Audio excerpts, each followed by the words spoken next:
प्रणाम।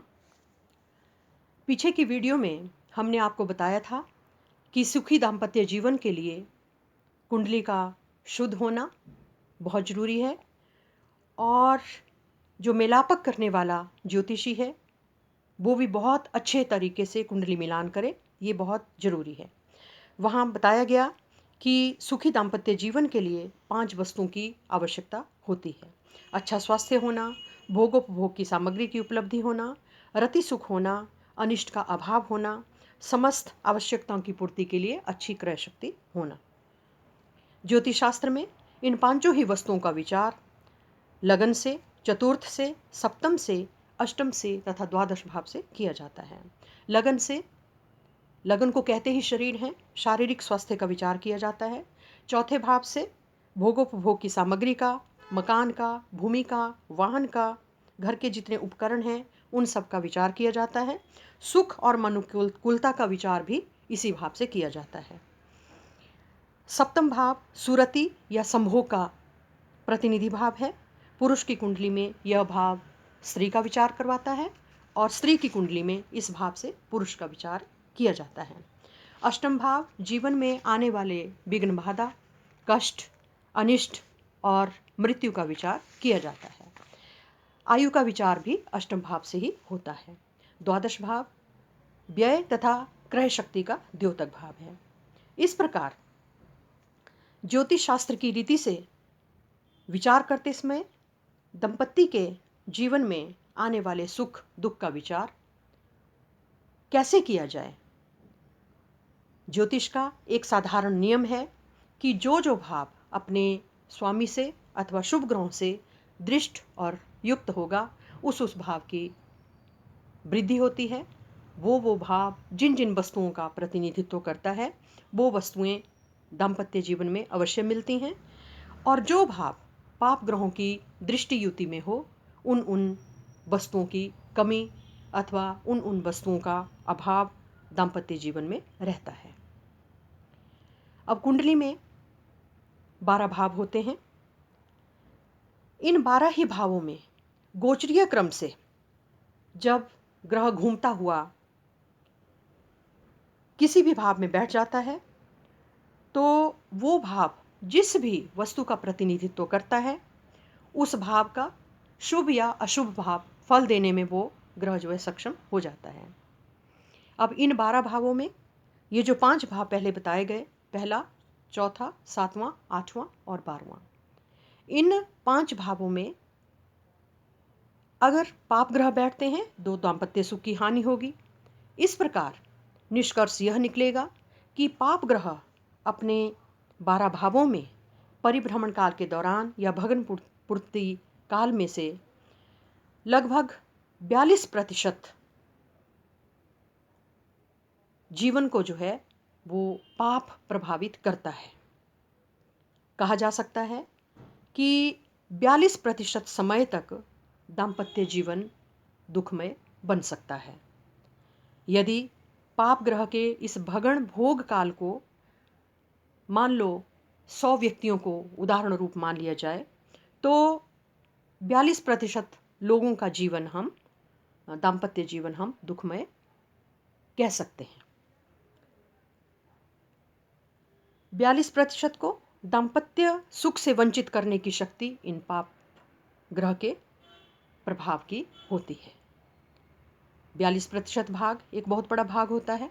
इतने अधिक लोगों के दाम्पत्य जीवन को दुखमय होने से कैसे बचाया जाए, कैसे उसको सुखी किया जाए, इस प्रश्न ने प्राचीन महर्षियों को, ज्योतिष के आचार्यों को बहुत विचलित किया होगा, ऐसा हमें लगता है।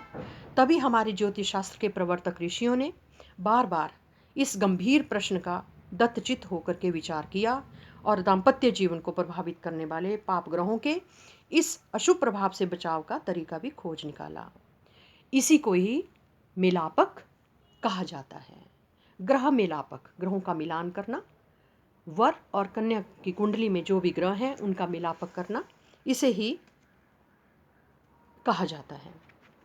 ग्रह मिलापक में लगन, चतुर्थ, सप्तम, अष्टम, द्वादश भाव में पाप ग्रहों की स्थिति का विचार किया जाता है। यदि चंद्रमा से भी इन पांचों ही भावों में और शुक्र जो रतिकारक ग्रह है उससे भी अगर इन पांचों ही भावों में पाप ग्रहों की स्थिति देखी जाए तो हम कह सकते हैं कि लगन चंद्रमा और शुक्र से पांचों भावों पर पड़ने वाला जो पाप प्रभाव है, तो कल्पना कर सकते हैं कि ऐसे दंपतियों का जीवन कैसे सुखमय होगा। उनके जीवन में अनेक प्रकार के दुख दिखाने वाली घटनाएं हो सकती हैं। इसीलिए आवश्यकता पड़ी मेलापक की। एक तरह से इन पांचों ही भावों में पाप ग्रहों का प्रभाव होना, इसे ही मंगली दोष भी कहा जाता है। मंगल वास्तव में एक उग्र ग्रह है, एक तेज ग्रह है, क्रूर ग्रह है। तो मंगल यदि इन पांचों भावों में होगा उसको तो मंगलिक कहेंगे ही, लेकिन मंगल के ही बराबर जो हैं प्रभाव देने वाले बाकी अन्य 5 ग्रह भी होते हैं, जिनमें सूर्य है, शनि है, राहु है, केतु है। अनेक बार चंद्रमा भी जब कृष्ण पक्ष में जब निर्बल होता है तो वो भी अनेक बार जो है दाम्पत्य जीवन में सुख की जगह जो है वो दुख देने में समर्थ होता है।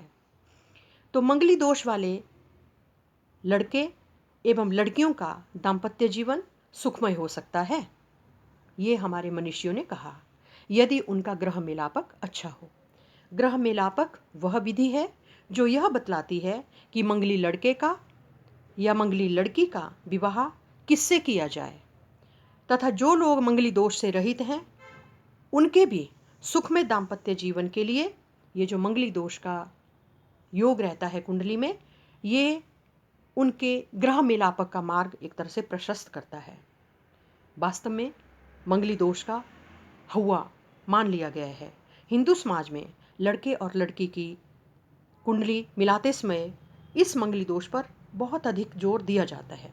यद्यपि लड़के के पिता इस बात से विशेष चिंतित नहीं होते हैं, लेकिन लड़की के माता पिता केवल यह सुनकर ही चिंता में पड़ जाते हैं कि उनकी कन्या मंगली है। इस मंगली दोष का हवा इतना भयानक होता है कि कुछ लोग यह पता लगने पर कि उनकी लड़की मंगली है नकली जन्मपत्री भी बनवा देते हैं, जैसे पहले भी मैंने आपको बताया था। दक्षिण भारत में इसे कुज दोष कहा जाता है। अनेक बार बहुत सारी लड़कियां जो हैं इस केवल मंगली दोष के कारण ही विवाह सुख से वंचित रह जाती हैं। वास्तविकता यह है कि दाम्पत्य जीवन एवं दाम्पत्य सुख का निर्णय करने वाले अनेक महत्वपूर्ण तथ्यों में से एक है मंगली दोष। केवल मंगली दोष देख करके ही हम यह कह दें कि इस लड़की का जीवन या इस लड़के का दाम्पत्य जीवन जो है सुखमय नहीं होगा, ये सरासर एक गलत निर्णय होगा। मंगल अकेला न तो दाम्पत्य जीवन को सुखमय बना सकता है और न ही दुखमय।